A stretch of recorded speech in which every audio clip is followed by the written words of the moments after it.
सीताराम। सबसे बड़ा पुण्य क्या है? गोस्वामी तुलसीदास जी श्री रामचरितमानस में लिखे हैं, परहित सरिस धर्म नहीं भाई, पर पीड़ा शम नहीं अधमा। महर्षि वेदव्यास जी ने भी लिखा है, अष्टादश पुराणेषु व्यासस्य वचनद्वयम् परोपकाराय पुण्याय पापाय परपीडनम्। अर्थात परोपकार सबसे बड़ा पुण्य है और दूसरे को पीड़ा पहुंचाना सबसे बड़ा पाप है। इसी संदर्भ में मेरी एक छोटी सी कहानी है। एक राजा बहुत बड़ा प्रजापालक था, हमेशा प्रजा के हित में प्रयत्नशील रहता था। वह इतना कर्मठ था कि अपना सुख ऐशो आराम सब छोड़कर सारा समय जन कल्याण में ही लगा देता था। यहाँ तक कि जो मोक्ष का साधन है अर्थात भगवत भजन, उसके लिए भी वह समय नहीं निकाल पाता था। एक बार की बात है, राजा सुबह सुबह वन की तरफ भ्रमण करने जा रहा था कि रास्ते में उसे एक देव महाराज के दर्शन हुए। राजा ने देव महाराज को प्रणाम करते हुए उनका अभिनंदन किया और देव के हाथों में एक लंबी चौड़ी पुस्तक देखकर उनसे पूछा, महाराज आपके हाथ में यह कैसी पुस्तक है? देव महाराज बोले, राजन यह हमारा बही खाता है, जिसमें सभी भजन करने वालों के नाम हैं। राजा ने निराशा युक्त भाव से कहा, कृपया देखिए तो इस किताब में कहीं मेरा भी नाम है या नहीं। देव महाराज किताब का एक एक पन्ना उलटने लगे, परंतु राजा का नाम कहीं भी नजर नहीं आया।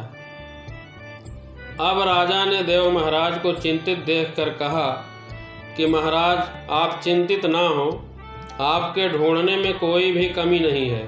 वास्तव में ये मेरा दुर्भाग्य है कि मैं भजन कीर्तन के लिए समय नहीं निकाल पाता और इसीलिए मेरा नाम यहाँ नहीं है। उस दिन राजा के मन में आत्मग्लानि सी उत्पन्न हुई, लेकिन दूसरों की सेवा करने में लग गए। कुछ समय बीता, राजा के मन में फिर वन में घूमने की इच्छा हुई, तो वे चल पड़े वन की ओर।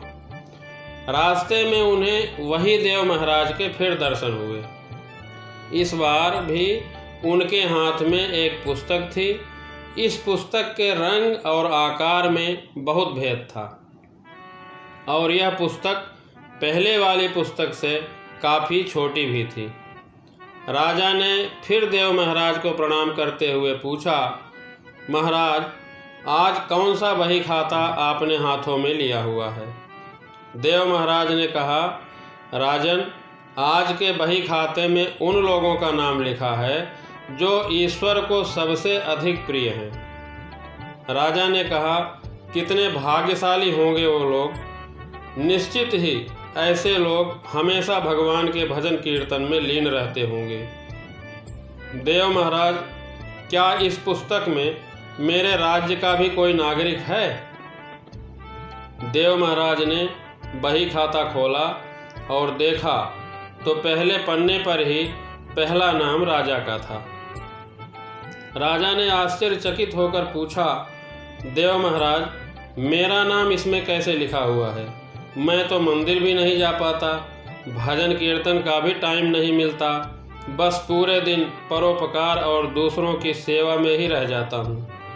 देव महाराज ने कहा, राजन इसमें आश्चर्य की क्या बात है? जो लोग निष्काम भाव से संसार की सेवा करते हैं, जो लोग संसार के उपकार में अपना जीवन अर्पण करते हैं, जो लोग मुक्ति का लोभ भी त्याग कर प्रभु के निर्बल संतानों की सेवा सहायता में अपना योगदान देते हैं, उन त्यागी महापुरुषों का भजन स्वयं ईश्वर करता है। राजन तू मत पछता कि तू पूजा पाठ नहीं करता। लोगों की सेवा करके तुम असल में भगवान की ही पूजा करता है। परोपकार और निस्वार्थ लोक सेवा किसी भी उपासना से बढ़कर है। देव ने वेदों का उदाहरण देते हुए कहा, कर्म करते हुए 100 वर्ष जीने की इच्छा करो तो कर्म बंधन में लिप्त हो जाओगे। राजन, भगवान जी दीन दयाल हैं। उन्हें खुशामद नहीं भाती बल्कि आचरण भाता है। सच्ची भक्ति तो यही कि परोपकार करो, दीन दुखियों की सेवा सहायता करो। अनाथ, विधवा, किसान व निर्धन आज के समय में अत्याचारियों से सताए जाते हैं। इनकी यथाशक्ति सहायता और सेवा करो, यही परम भक्ति है। राजा को आज देव महाराज के माध्यम से बहुत बड़ा ज्ञान मिल चुका था और अब राजा भी समझ गया कि परोपकार से बड़ा कुछ भी नहीं और जो परोपकार करते हैं वही ईश्वर के सबसे ज़्यादा प्रिय होते हैं। अतः जो भी व्यक्ति निस्वार्थ भाव से लोगों की सेवा करने के लिए आगे आते हैं, परमात्मा हर समय उनके कल्याण में लगा रहता है। हमारे पूर्वजों ने कहा भी है, परोपकाराय पुण्याय भवत्, अर्थात दूसरों के लिए जीना, दूसरों की सेवा को ही पूजा समझकर कर्म करना, परोपकार के लिए अपने जीवन को सार्थक बनाना है, सबसे बड़ा पुण्य है। और जब आप भी ऐसा करेंगे तो स्वतः ही आप ईश्वर के प्रिय भक्तों में शामिल हो जाएंगे। परोपकार ऐसा कार्य है जिससे शत्रु भी मित्र बन जाता है। यदि दुश्मन पर विपत्ति के समय उपकार किया जाए तो वह भी सच्चा मित्र बन जाता है। गीता में भगवान श्री कृष्ण ने अर्जुन से कहते हैं कि शुभ कर्म करने वाले का न यहाँ और न परलोक में विनाश होता है। शुभ कर्म करने वाला दुर्गति को प्राप्त नहीं होता। महात्मा कबीरदास जी कहते हैं कि एक दिन न धन रहेगा, न यौवन रहेगा, घर भी छूट जाएगा, अगर रहेगा तो सिर्फ अपना यश। यह तभी संभव है जब हमने किसी का उपकार किया हो। एक बार एक संत आम की पेड़ की छाया में आराम कर रहे थे, तभी कुछ बच्चे आम तोड़ने के लिए पेड़ की ओर पत्थर फेंकने लगे। इसी बीच एक पत्थर संत जी के सिर पर लगा और खून बहने लगा। अब बच्चे डर गए कि संत जी श्राप दे देंगे। इस डर से बच्चे वहाँ से भागने लगे, लेकिन संत ने उनको अपने पास बुलाया और बड़े ही प्रेम से बोले, बच्चों, तुमने वृक्ष पर पत्थर मारा, बदले में वृक्ष तुम्हें आम दिया, लेकिन मेरे पास तो कुछ नहीं है, मैं तुम्हें कुछ नहीं दे पा रहा हूँ। संत की परोपकार की भावना सुनकर बच्चे उनके आगे नतमस्तक हो गए। असल में सूर्य, चंद्रमा, वायु, अग्नि, जल अस्त्र शस्त्र बनाकर राक्षसों से युद्ध लड़ें और मानव को सुखी बना सकें। देहदान की वह परंपरा आज भी मौजूद है।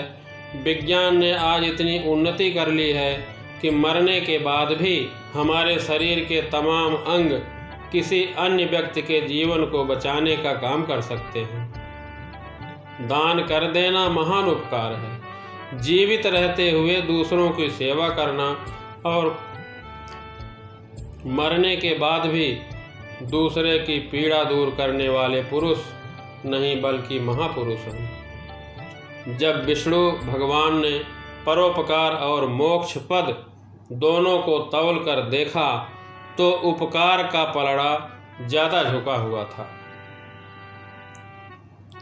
18 पुराण बनाए थे, पर अंत वचन ये दो ही कहे, पर पीड़ा सम कोई पाप नहीं, नेकी सम कोई पुण्य नहीं। जय श्री राम।